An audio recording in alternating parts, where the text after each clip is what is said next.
Mi hijastro me exigió que contribuyera a su fondo universitario aunque se niega a ir a terapia familiar y dice que no soy su familia, pero cuando le dije que no, reveló que su padre le había dicho que yo soy la razón por la cual sus padres no pueden volver a estar juntos. Yo, hombre de 39 años, y mi esposa Emily, mujer de 38 años, hemos estado casados por 12 años. Emily tiene un hijo, James, de 17, de una relación anterior con Dan. Ella dejó a Dan cuando lo sorprendió engañándola con una compañera de trabajo. Compartieron la custodia de James al 50%. Conocí a Emily alrededor de un año después de que ella dejara a Dan, y un año más tarde Dan se casó con su compañera de la aventura y Emily y yo nos casamos poco después. James nunca se vinculó realmente conmigo, admito que al principio intenté demasiado para que me aceptara, pero me di cuenta de que estaba forzando la situación y eso producía el efecto contrario, así que me retiré. Con los años hemos construido una especie de aceptación tensa, si eso tiene sentido. Emily y yo tenemos 3 hijos, una niña de 10, un niño de 7 y un niño de 4. James tampoco tiene una buena relación con ellos, se lleva bien con los hijos de Dan, pero no le gusta pasar mucho tiempo con nuestros niños. No es grosero con ellos, simplemente los ignora. Los 2 mayores ahora lo evitan cuando está en casa. Emily y yo tenemos buenos trabajos y al principio decidimos que yo contribuiría con el 80% al fondo universitario de nuestros 3 hijos y Emily con el 20%, porque ella pondría el 100% en el fondo universitario de James. No sabíamos si Dan estaba haciendo lo mismo de su lado, pero pensamos que al menos así James tendría algo en lugar de nada. Emily recientemente se sentó con él para hablarle sobre su fondo universitario y él parecía feliz con la ayuda financiera que iba a recibir.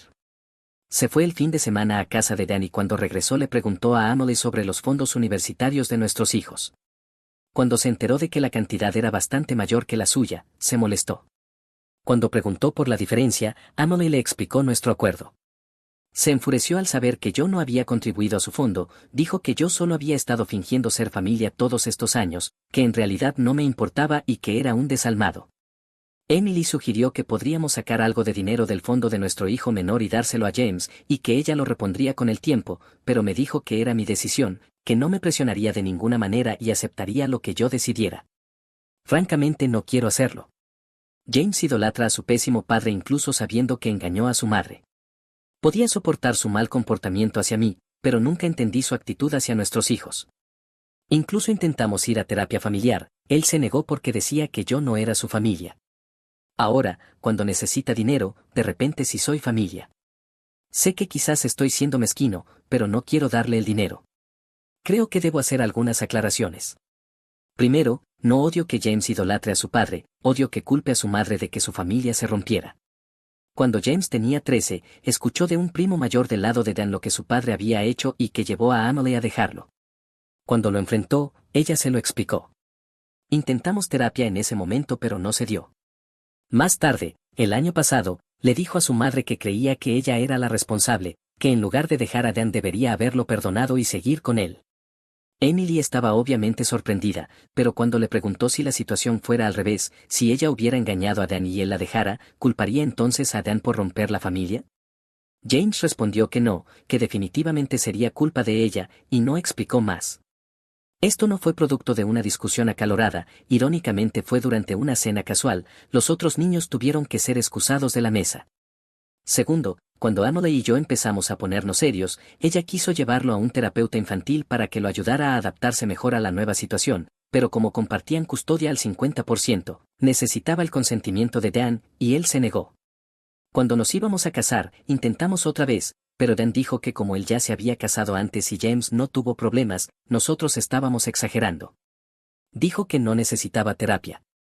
Luego, cuando ocurrió el incidente mencionado, cuando Emily estaba embarazada de nuestra hija y más recientemente el año pasado, intentamos de nuevo. Esta vez le preguntamos directamente a James, pensamos que si aceptaba ir a terapia familiar podríamos hablar con nuestro abogado y ajustar el acuerdo de custodia ya que casi era adulto. Fue cuando él se negó diciendo que yo no era familia. Tercero, para quienes dicen que estoy tratando a un adolescente como a un adulto y lo hago sentir como ajeno, intentamos incluirlo. Cuando ambos empezamos a ganar bien, queríamos consentir a nuestros hijos en cumpleaños y fiestas, James nunca fue excluido, lo que nuestros hijos recibían él también lo tenía, de hecho, por ser mayor, podía elegir lo que quería. Para su cumpleaños 11 quiso ir a Disney World, ambos hijos de Dan fueron invitados. Su hijo menor y mi hija tienen la misma edad, él fue, pero ella no fue invitada, nosotros nos quedamos en casa. Cuarto, empezamos los fondos universitarios un año después de que naciera nuestra hija. Emily no pudo comenzar uno para James antes porque era madre soltera tras dejar a Dan y le tomó un tiempo recuperarse. No estaba en condiciones de abrirle un fondo inmediatamente. Muchos tienen razón, él ha sido desfavorecido, Emily lo va a rectificar y compensar el déficit para cuando empiece la universidad, aunque aún así no será tanto como lo que tienen los otros tres. Hemos decidido sentarnos a hablar con él este fin de semana sobre todo. Cuando James se enteró de que la cantidad para sus medios hermanos era bastante mayor que la suya, alguien preguntó por qué se compartía ese tipo de información con un niño. El autor original respondió que no había sido él quien lo compartió, sino su esposa, y agregó que James no suele interactuar con él y que a sus 17 años ya no es un niño. Otro usuario señaló que James tiene dos padres que pueden contribuir a la universidad y que Dan debería asumir esa responsabilidad. El autor replicó que lo dudaba, ya que Dan nunca ha tenido un ingreso estable y su esposa no trabaja, que no están desesperados por llegar a fin de mes, pero podía adivinar que Dan probablemente no había ahorrado nada para los fondos universitarios de sus hijos. En otro comentario preguntaron si la cantidad que su esposa contribuía a los hijos en común era mayor a la que daba para James. El autor aclaró que no, que ella siempre contribuyó más al fondo de James, pues habían asumido que Dan no iba a hacer nada, y que por eso ella aportaba más a James y él hacía lo propio con los tres hijos en común. Luego alguien cuestionó la edad en la que James se negó a ir a terapia, señalando que parecía que eso ocurrió cuando era muy pequeño y que no debió dejarse en sus manos la decisión, sino que los adultos debieron haber buscado al juez para obligar la terapia. El autor explicó que cuando él y Emily empezaron a ponerse serios, ella quiso llevar a James a un terapeuta infantil para ayudarlo a adaptarse, pero como la custodia era compartida, se necesitaba el consentimiento de Dan, y él lo negó desde el principio, no James. Contó que Dan siempre se opuso, diciendo que James estaba bien y que llevarlo a terapia le haría sentir que tenía un problema, incluso llegó a acusar a Emily de intentar lavarle el cerebro contra él. Lo intentaron varias veces, cuando iban a casarse, cuando Emily estaba embarazada y también el año pasado tras los incidentes, siempre con la negativa de Dan. Explicó que incluso consultaron con su abogado, pero les dijeron que legalmente Dan tenía razón, ya que James no mostraba el mismo desapego con la familia de su padre y eso podría volverse en su contra en la custodia. Finalmente, cuando James tenía ya 17, le ofrecieron directamente ir a terapia, pensando que si aceptaba podrían evitar el consentimiento de Dan, pero él se negó diciendo que el autor no era su familia y que no necesitaban terapia familiar. El autor aclaró que nunca ha resentido a James desde que lo conoció, que tampoco ahora siente un rencor directo, pero que está cansado de toda la situación. En su actualización contó que había sido un fin de semana revelador, agradeció incluso a quienes comentaron con dureza y dijo que sabía en lo que se estaba metiendo al publicar. Añadió algunas aclaraciones, que cuando dijo que había intentado demasiado con James no se trataba de forzarlo de manera agresiva, sino que había sido torpe y ridículo, usando una voz infantil exagerada porque no sabía cómo tratar a un niño pequeño, algo que después Emily describió como un payaso de circo con demasiada cafeína, vergonzoso pero no malicioso. Sobre el tema de los fondos universitarios, mostró el post a su esposa y ella explicó que James había vuelto de casa de Dan con preguntas sobre cuánto se había ahorrado y cuándo se había empezado. James creyó que su fondo era de 30 y que los de sus medios hermanos eran menor cantidad, y sin pensar, Emily lo corrigió diciendo que no, que el suyo era AAA y los otros BBB. Esa corrección imprudente fue lo que desencadenó todo, pero no fue un plan diabólico para obligar al autor a pagar más, sino simplemente una corrección irreflexiva que escaló. Con todo eso aclarado, ayer Emily, James y yo nos sentamos a conversar. James no quería hablar conmigo, pero le dije que si esperaba que yo siquiera pensara en contribuir a su fondo universitario, entonces debía responder muchas preguntas que yo tenía. Fue una conversación larguísima y salieron a la luz muchas revelaciones, así que voy a resumir lo que descubrimos de James. Incluso antes de que Emily y Dan terminaran, nunca estuvieron casados legalmente. Dan a veces llevaba a James a la casa de su amante, así que James ya estaba familiarizado con ella. Después de la separación, Dan se mudó de inmediato con su amante, mientras que Emily, que en ese entonces era madre soltera, tuvo dificultades al principio para estabilizarse. La vida de James con Emily era algo más caótica que en la casa de Dan y su amante. Emily nunca le dijo que había dejado a Dan por infidelidad, porque no tendría sentido explicárselo a un niño pequeño. Pero, al parecer, en los primeros días Dan solía decirle a James que Emily eventualmente volvería con él. Creo que Dan todavía tenía esperanzas de reconciliarse con Emily, y fue allí cuando entré yo en escena. Dan le dijo a James que mientras yo estuviera presente, no dejaría que Emily regresara con él. Cuando Dan se casó con su amante, le dijo a James que era algo temporal, que era una manera de poner celosa a Emily. Cuando nosotros nos casamos, Dan le dijo a James que era mi forma de hacer todavía más difícil que Emily regresara con su familia original. Más tarde, cuando James se enteró por un primo del lado de Dan de que su padre había engañado a su madre, lo confrontó. Emily fue honesta y le explicó todo, pero cuando James confrontó a Dan, él le dijo que Emily lo había dejado solo durante mucho tiempo y que su soledad lo llevó a buscar consuelo con la amante.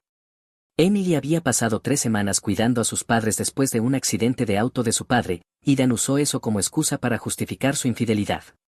Esa explicación fue suficiente para James, porque lo ayudó a absolver a su padre de toda culpa. Cuando Emily quedó embarazada de nuestra hija, Dan le dijo a James que ahora que yo había empezado a meter mi semilla en su madre, palabras exactas usadas por James, su familia estaba destruida para siempre. También le dijo que nuestras intenciones de llevarlo a terapia eran en realidad un plan para que un doctor lo declarara un niño problemático y así poder enviarlo a un internado, de modo que Emily y yo pudiéramos vivir felices con mis hijos sin que él nos molestara. Según Dan, solo él y su familia luchaban por mantener a James con ellos.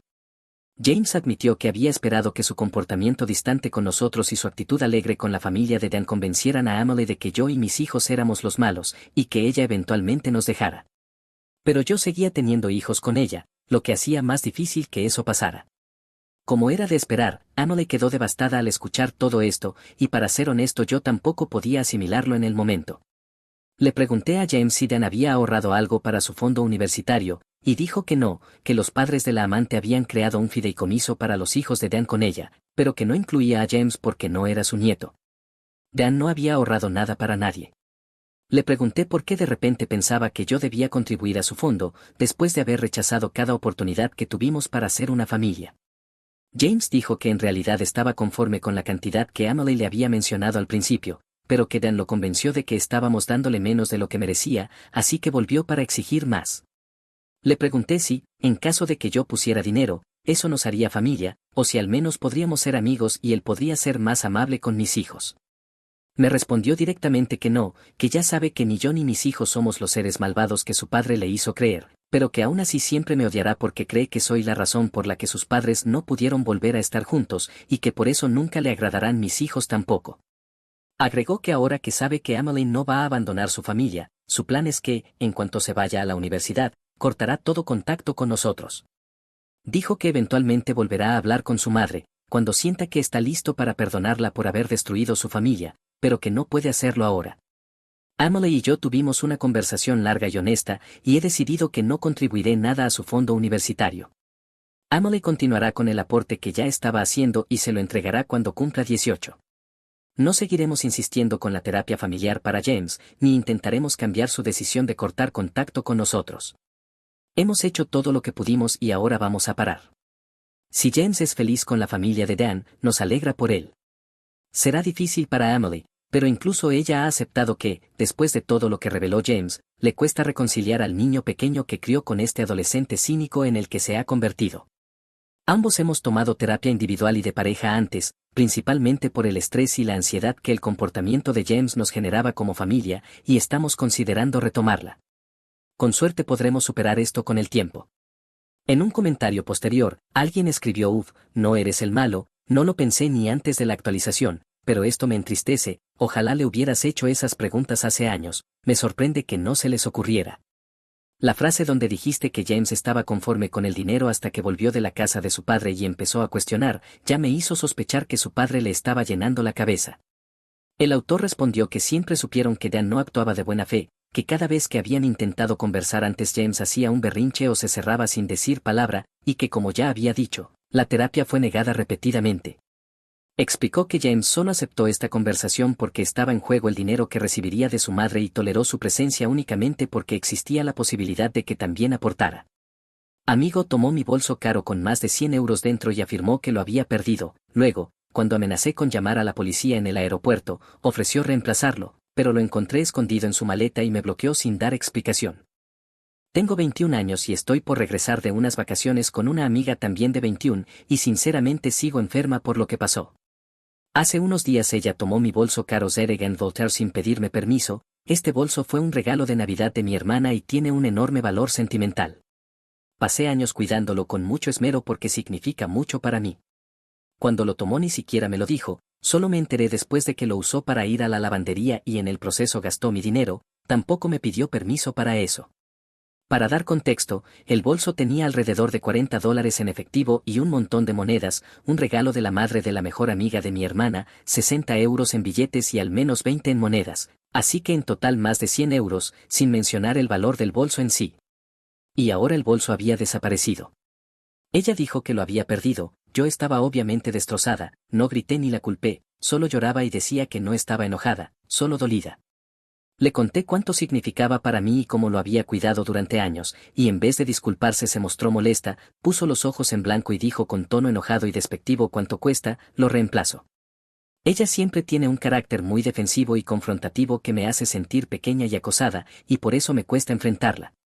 Pero no se trataba solo del dinero, sino de la confianza, el respeto y la pérdida de algo muy personal para mí. Desde entonces no se ha disculpado en absoluto, al contrario, actúa molesta porque yo estoy herida. Ahora estamos en la última noche del viaje y decidí mantenerme neutral y callada para el regreso, pero una vez en casa planeo dejar de hablarle por completo. Siento que violó mis límites, faltó el respeto a mis pertenencias y ahora me hace sentir como si fuera demasiado sensible por estar dolida, aunque algunos amigos en común ya me están diciendo que soy dramática y que lo deje pasar porque solo es un bolso. Así que me pregunto si soy la mala por cortar la relación y negarme a hablarle más. Actualización: gracias a todos los que me dieron consejo y apoyo, realmente me ayudaron más de lo que saben. En el vuelo de regreso ella me pidió que guardara su pasaporte en mi bolso aunque tenía su propia mochila. Acepté solo para mantener la paz porque no quería lidiar con su actitud al aterrizar. En el avión me preguntó con un tono brusco: ¿tienes mi pasaporte? Y como aún estaba herida quise dar un último golpe, así que repetí las mismas palabras que ella me había dicho toda la semana sobre mi bolso perdido. Estuve revisando mi bolso todo el tiempo para asegurarme de que tu pasaporte estuviera ahí, pero quizá aparezca cuando bajemos del avión. Me arrepentí de inmediato de haberlo dicho. Ella reaccionó bruscamente delante de los pasajeros y por fin reconoció que yo estaba molesta por el bolso, pero lo hizo de la forma más cruel y despectiva. Bueno, al menos yo no armé un berrinche llorando por horas por un bolso. Esa fue la gota que colmó el vaso, reconoció que yo estaba evidentemente herida pero aún así no se disculpó. Al llegar al aeropuerto y recoger las maletas le dije que quería revisar su maleta para buscar mi bolso, y que si se negaba llamaría a la policía. Ella trató de decir que estaba violando su privacidad, lo cual es irónico considerando que tomó mi bolso y revisó mis pertenencias, pero le aclaré que si no estaba ahí no tenía de qué preocuparse, que no iba a tocar nada suyo porque no me interesa tomar cosas ajenas sin permiso, solo quería revisar lo que era mío. Ella estaba absolutamente furiosa, roja, temblando de ira, y finalmente me empujó la maleta diciéndome que la revisara. Abrí un compartimento con cierre y adentro había una bolsa de basura negra, dentro una bolsa roja de tarjeta y dentro de esa, redoble de tambores, mi bolso. Todo el dinero estaba ahí, los billetes y las monedas de euro, aunque faltaban las monedas de 25 centavos. Estaba tan sorprendida que ni siquiera pregunté por qué lo tenía escondido ni qué pensaba hacer, solo dije gracias y me fui con mis cosas. Subí al autobús a casa y no he vuelto a hablarle. Ojalá no hubiera estado tan agotada emocionalmente para darle un poco de mi opinión, pero ella me bloqueó sin disculpa ni explicación. Como nota aparte, su madre, que no sabe que ya no hablamos, me llamó a las 3 de la mañana llorando, contándome lo mal que la trata su hija y su esposo, que siempre la menosprecian. No entraré en detalles de lo que pasó, pero me dio más perspectiva. Esta chica es cruel, horrenda, con poca o nula empatía, y creo que quizás sea una sociópata. En fin, recuperé mi bolso pero toda la situación me dejó un sabor muy amargo. Todavía no entiendo qué pretendía hacer con él y sinceramente creo que no quiero saberlo, solo me alivia que haya terminado. ¿Qué creen ustedes que buscaba hacer con el bolso? Muy poco del dinero había sido usado, tan extraño. Gracias de nuevo.